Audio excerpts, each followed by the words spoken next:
Hey guys, I hope you're all having a good day. Today I just plan on going on an adventure, so yeah. I had to make the hardest decision and I'm not coping well with it. For context, I have a 1-year-old. A few months ago, I got asked if I'd take a viability assessment to foster my sibling's baby. No one else volunteered and my parents weren't viable. My mom told me that if we don't foster, then the baby will be adopted and never seen again. Looking at my own baby, I just couldn't even imagine, so I said yes. I really thought I could do it, but living it is a very different situation. It's been a couple weeks since the baby has been with us, and I very quickly realized how fragile my mental health still is from having my own baby. I have been trying to convince myself it'll get better and I'll just struggle through it until it does. I feel very stressed out and filled with anxiety over all the outside involvement. I feel heartbroken for the baby. I suddenly have so much anger in me. I'm struggling to manage two kids when I'm by myself and I essentially have little to no support from family and friends. I'm filled with dread every day. I spoke with the baby's worker and they recognized that I'm not coping, and after a long talk it was concluded that this placement just isn't going to work out for our family or for baby. And I feel awful for that, but I want what's best for the baby and for my own child, and this situation is not what's best. The baby deserves to be loved so dearly by a family who has been waiting to be blessed by a child, and they deserve to have someone who can give their all to them and to be around someone who is calm and emotionally regulated, especially given the trauma they will have surrounding their birth and so on. Even though I know it's the right thing to do, it doesn't stop how devastated I feel, and I feel so alone right now. My mom said she understands my choice and that it's okay, but then she said she will have to put my sibling on suicide watch. I already feel heartbroken thinking about my sibling. I keep playing their face in my head from when I last saw them and I feel like a monster. I know I'm going to be painted as the bad guy because people need someone to blame instead of recognizing the situation they caused themselves by their choices, and I can accept that. I'll just turn off my device for a while and focus on my child, but what I can't cope with is I said to my husband, please don't hate me for the choice that I made. And he said he needs some time. He's the only person I have support in my day-to-day, and I don't know how to cope with him now struggling to even face me. I'm feeling things I've never felt before for the first time, and I don't know how I'm supposed to face each day. Was this considered cheating on my boyfriend?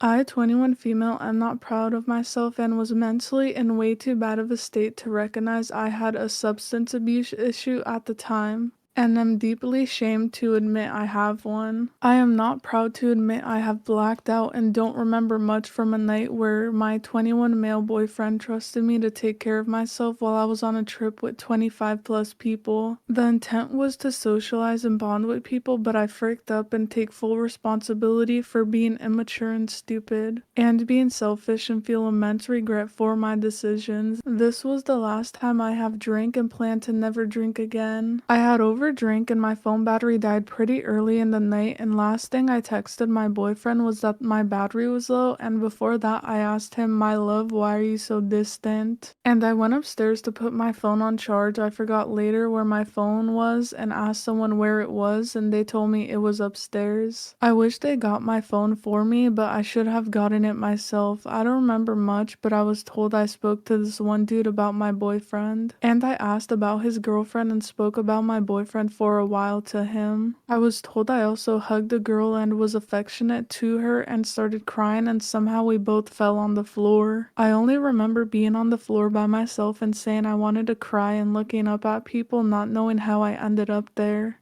Some other guy I didn't know well had approached me after I got off the ground. I remember the convo being platonic. He then proceeded to go to two separate people and asked about me, and both made it clear to him that I had a boyfriend. I know I left to go to sit at the fire pit with people. There's pictures and I remember being with other people. I don't remember him being there, but he came over and complimented me, and I was told I just laughed it off and ended up getting up to go at one point to get a drink. I assume he followed me inside. He kept trying to talk to me, but I don't remember being aware of that. I only remember hearing him compliment me loudly once, and I don't remember him being super close to me, but he was, according to people. I believe I ignored him complimenting me and just kept talking. I remember at a different point feeling really dizzy and my hands fell forward and brushed his, and I felt like I was trying to balance myself. The touch didn't last and my hands moved to my sides, but I remember the room spinning and I was looking down. And then I remember hugging my friend who's a girl in the bathroom. When I woke up, I thought, oh, this guy called me pretty in a tone that didn't seem flirty to me in the morning, but I ended up getting away and leaving to talk to my girl who's a friend, and I talked to her in the bathroom. I found out that at a certain point I was trying to walk from the kitchen to near a different table. I was stumbling, walking in a zigzag, looking down or turning my head away, and he was trying to kind of guide me or help me walk while is facing me. He was holding onto my forearms to kind of help, and when I kind of balanced myself, he went for my waist and my hands were kind of floating around or on his shoulder. My friend saw, she said I wasn't grabbing or wrapping my hands around him, and a guy said we were forearms slash arms length away. My friend took me to the bathroom. I didn't hesitate to go with her, and I was talking to her super sad and overwhelmed. I cried to her that he said I deserved better, and I cried about my boyfriend and I and how I love him, but we both have things to fix. I also cried about my family and cried about my fears of telling my parents about my relationship. I also threw up, then proceeded to talk and cry still. When they took me away, he fell to the floor and said, "Frick, he's sorry," when people started shaming him for trying to talk to me. He mentioned to the people that I mentioned something about my boyfriend and I not being on the best terms. The guy then said he needs to tell me how he feels and was just complimenting me to them while they kept telling him stop, she has a boyfriend. They told him to leave me alone and he proceeded to run around and try to find me, and they had to tell him to sit down and hold him down on the couch until he stopped. He was apparently very adamant about seeing me, and they just took him upstairs and kept telling him no and kept mentioning me to a friend. The friend told him to stop talking about me, and I'm not sure what more happened to him except they put him to sleep after he threw up too.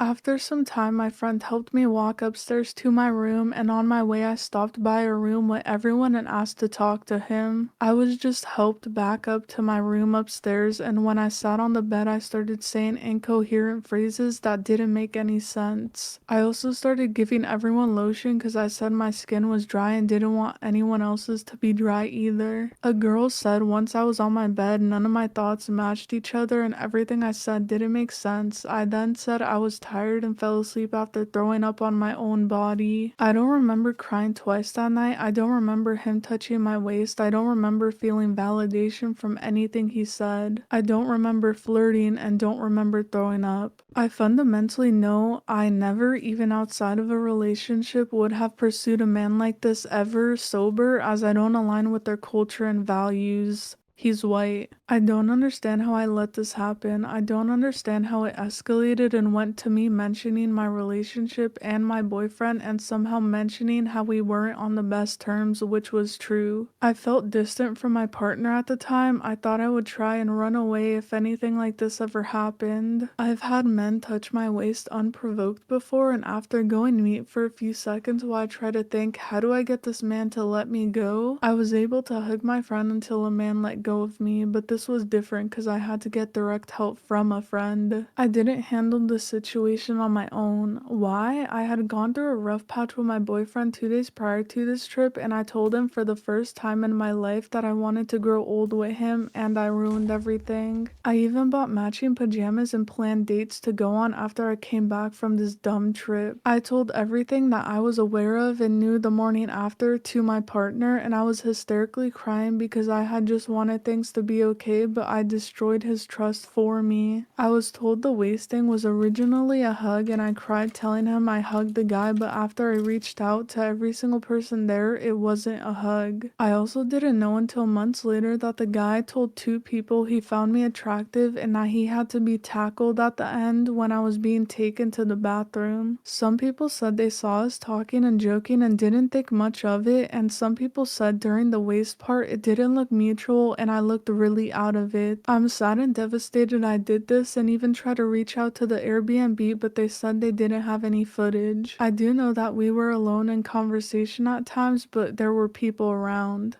Do you consider this cheating? I was broken up with due to this, and as much as I wish it didn't happen, I have to take responsibility, and I started therapy and I'm now starting medication too. I still don't understand it all. Being disabled in America is literally hell on earth and I can't take it anymore. I got in a bad car accident and had to get a spinal implant to fix a broken back. Big mistake. I honestly wish I would have told them to just allow me to be paralyzed from the waist down. At least then I wouldn't be in constant pain. My doctor, God bless her, has her hands tied due to federal pain medication restrictions and can't prescribe anything that would make my life just a little easier to manage. She sends a prescription every once in a while, but it's not enough to manage, so I have to choose which days I can get relief and which days I have to be in pain. Physical therapy helps, but it's 30 a session and I'm barely keeping my head above water as is. I've started buying marijuana from a neighboring legal state to manage, but it puts me in a bad spot because I can get randomly drug tested for the meds I do get, and if I test positive for THC, I get those cut off. The only job I can find is a retail job that requires me to be on my feet, climbing ladders, picking up heavy objects, and just generally stuff I should not do. It's making everything worse, I know it is, but I don't have a choice. I have student loans and credit cards to pay off, and even though I work a full-time job, I still live with my mom and frequently overdraw my banking account to just survive. I have $3K in credit card debt that was used to fill in the financial needs that my salary doesn't meet, and it's only getting worse.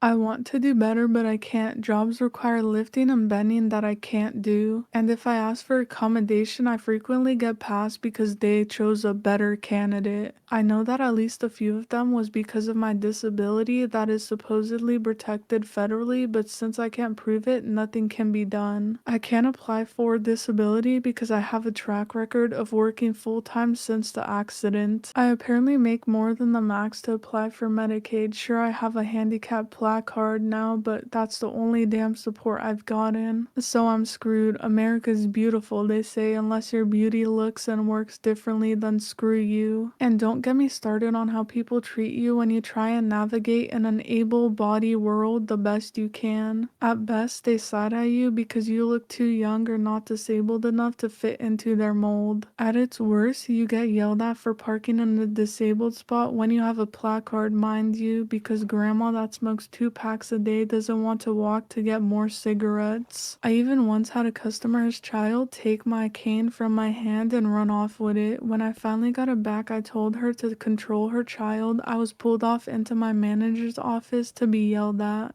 I don't know, I'm just done. I'm done trying to advocate for myself and get told that it'll get better, but it never does. I'm done draining in medical debt for a problem that I didn't choose. I'm tired of being in pain and pushing through every day just to be in even more pain tomorrow. I'm tired of working for pennies on the dollar in pain and being yelled at for not meeting metrics. I'm just done. Okay guys, I hope you all have a good day tomorrow, and don't forget to like and subscribe, and I'll see you guys later.